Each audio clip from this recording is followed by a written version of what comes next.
একবার মাতা পার্বতী যখন মহাদেবকে স্বামী রূপে পাওয়ার জন্য কঠোর তপস্যা করছিলেন, তখন স্বয়ং মহাদেব নন্দীজিকে সঙ্গে নিয়ে তার পরীক্ষা নিতে সেখানে উপস্থিত হন। নন্দীজি একটি আহত বাজ পাখির রূপ ধরে মা পার্বতীর সামনে গিয়ে পড়েন।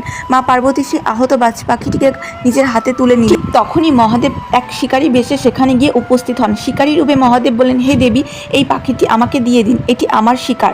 তখন মাতা পার্বতী বলেন, না, আমি এই পাখিটিকে আপনাকে দিতে পারবো না, কারণ এটি আমার শরণে এসে পড়েছে। মহাদেব বললেন, আচ্ছা দেবী, এই পাখিটিকে আপনার কাছে রাখুন, আমি এর বদলে শিবলিঙ্গটিকে নিয়ে যাই। মা পার্বতী সঙ্গে সঙ্গে বললেন, না, আমি আমার মহাদেবকেও নিয়ে যেতে দেব না।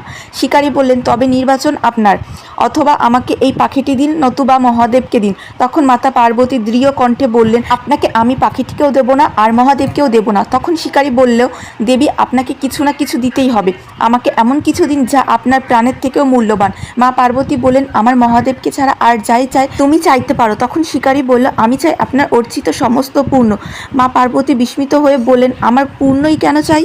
শিকারী বলল, কারণ আমি এক শিকারী, বহু জীব হত্যা করেছি, আমার মাথার উপর পাপের বোঝা, আর যদি আপনার পূর্ণ আমার কাছে আসে তাহলে আমার পাপ আর পূর্ণ এক হয়ে যাবে, মৃত্যুর পরে স্বর্গ লাভ হবে। এটাই আমার একমাত্র উপায়, যাতে এই পাখি আর মহাদেবকে রক্ষা করা যায়। তখন মা পার্বতী বলেন, আমার মহাদেব পশুপতি না, যদি এই পাখিকে দিয়ে মহাদেবকে পাইও তাতে কি হবে? তাই আমি হিমালয় কন্যা পার্বতী মহাদেবকে সাক্ষী রেখে বলছি যে এই তপস্যা ও ত্যাগের দ্বারা আমি যে সমস্ত পুণ্য অর্জন করেছি তা আজ আমি তোমাকে দান করলাম। এই কথা বলে মাতা পার্বতী নিজের সমস্ত পুণ্য সেই শিকারীকে দিয়ে দিলেন এবং সেই আহত বাজ পাখিটিকে মুক্ত করে দিলেন। পার্বতী মায়ের ভক্ত হলে চ্যানেলটিকে অবশ্যই সাবস্ক্রাইব করবেন।